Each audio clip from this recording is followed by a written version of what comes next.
Hey friend, it's Kelly Bartholomew here, and I am here to share with you the 5 most critical tips for navigating the holidays when you're grieving. Oh, it's the worst, honestly. I think that there's no other time of year that is more triggering or upsetting than the holidays when you're walking through grief. But we don't have to just let the holidays happen to us. We can be proactive and take some steps to navigate through this season without hitting landmines. And that's actually the first thing, and what we're going to do in this video is to help you to come up with a plan. One of the toughest things about grief is that it hits you at unplanned and unexpected times, and having to react and respond when it hits you can be overwhelming.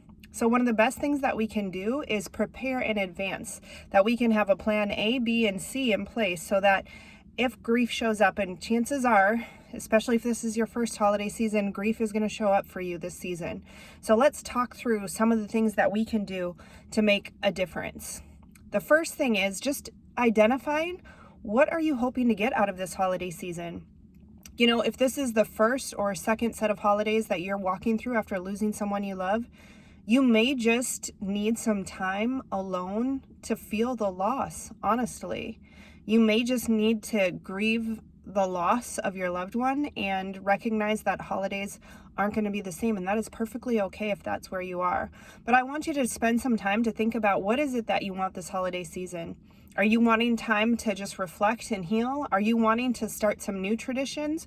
Or are you wanting to get out there and be surrounded by people who just love you and want to encourage and support you? Take some time and intentionally decide, if you could have somehow supernaturally, if you could have the perfect holiday season, what would that look like? Thinking about it ahead of time is going to help you to know what to say yes to and what to say no to, and to not feel bad about it, because you're going to have your intention set on what you're hoping to accomplish this holiday season. So that is tip number 1.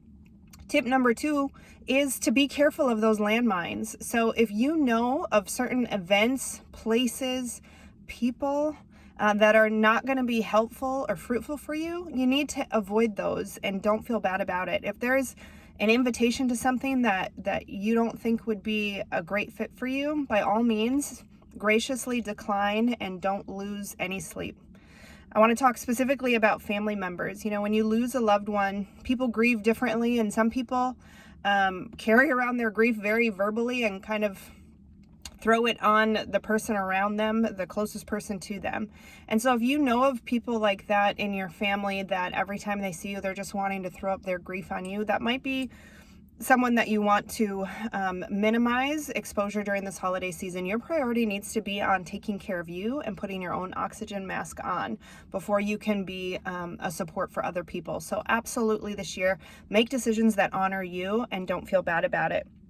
Also, don't spread yourself too thin. Recognize that when you're walking through grief, there is an emotional and physical toll that it takes on your mind and body. And so in years prior, you may have been able to run from party to party, but you need to absolutely factor in some downtime just for your heart and your mind and your body to get the rest that it needs, and to kind of process the fact that you're walking through this holiday season with, you know, something's missing. There's a hole there, and you're going to need to experience that on some kind of level. So do not spread yourself too thin.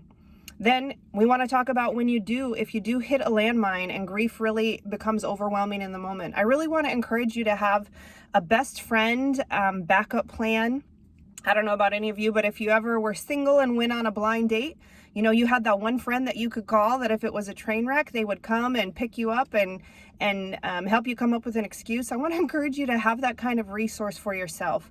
Ask someone in advance, like, hey, if this gets too difficult, can I call you? Can you come pick me up? Or maybe it's even someone that you're attending an event or a party with. You know, have a signal.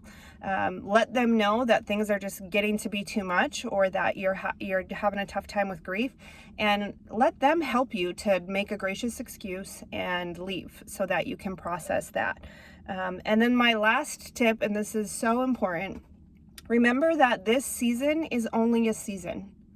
Nothing is forever, nothing's permanent. And this grief season that you're walking through is a season of itself, but even the holiday season is just a season. And so it might be hard, it might be painful, It may trigger a lot of memories and stir up a lot of feelings and emotions for you, but just remember that it's just a season.